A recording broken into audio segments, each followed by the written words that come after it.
Hello বন্ধুরা, আমি অনু। Update with অনু চ্যানেলে তোমাদের স্বাগত। আমি চলে এসেছি উড়ান সিরিয়ালের আপডেট নিয়ে।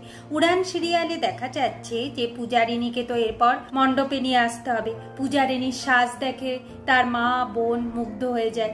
সবাই পূজারিনীর সাথে ফটোও তোলে, একটা ফ্যামিলি ফটোও থাকে।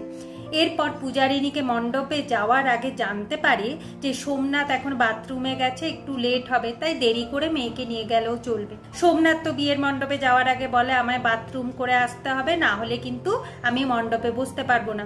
বাথরুমের নাম করে সোমনাথ পালিয়ে যায়, কিছুতেই আসে না। সময় পেরিয়ে যাচ্ছে, লগ্ন বয়ে যাচ্ছে, সোমনাথকে কোথাও পাওয়া যাচ্ছে না। ফোন করলে ফোন রিসিভ করছে না। বুঝেই গেছে সোমনাথের বাবা, ঠাম্মি, শিব, মিলি এরা সব যে সোমনাথ বিয়ের মণ্ডপ ছেড়ে পালিয়েছে।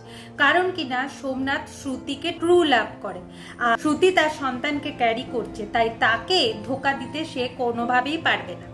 তাই সে যদি কাউকে বিয়ে করে সেটা হলো শ্রুতিকে বিয়ে করে। শ্রুতি এইদিকে বোকা বানিয়েছে সোমনাথকে। সোমনাথকে বোকা কি, সোমনাথকে ভিখারি বানিয়ে ফেলেছে।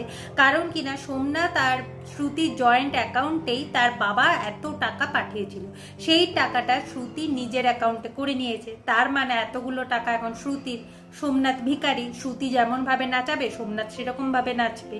অনিকের সাথে সেই রকম করবে কিনা সেই নিয়ে অনেক বেশ এখন ডাউটেই আছে। এদিকে দেখা যাচ্ছে যে সোমনাথের বাবার তো সম্মানহানি হচ্ছে, বর পালিয়ে গেছে, সব জানাজানি হয়ে গেছে। তাই সোমনাথের বাবা এখন তার পূর্ণিমাকে ফোন করে, মানে সোমনাথের মাকে ফোন করে।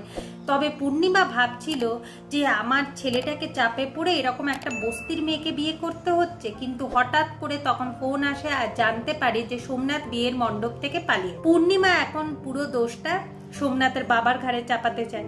বলে কিনা তুমি চাপ দিয়ে বিয়েটা করাতে রাজি হয়েছিলে না, তাই ও মণ্ডপ থেকে পালিয়েছে। আমি জানি না, আমার ছেলেকে যেখান থেকে হোক খুঁজে বের করে আনো।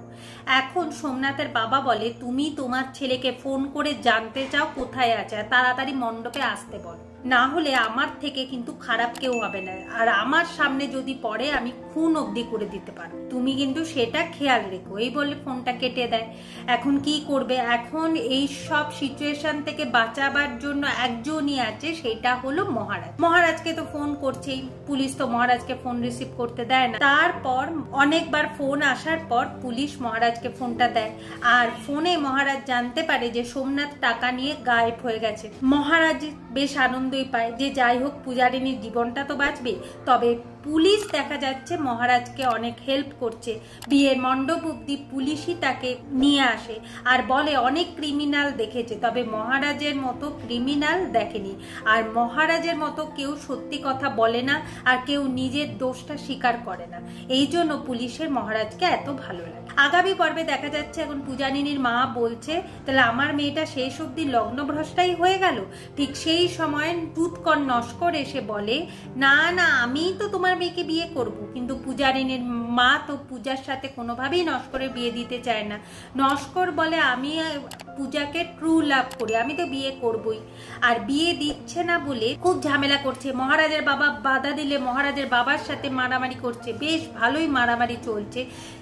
এরপর টুৎকর নস্করকে জব্দ করতে আসছে মহারাজ। মহারাজের হাতেই সুৎকর নস্কর জব্দ। আর শেষ অবধি তো বিয়ে তো মহারাজের সাথেই হবে পূজা।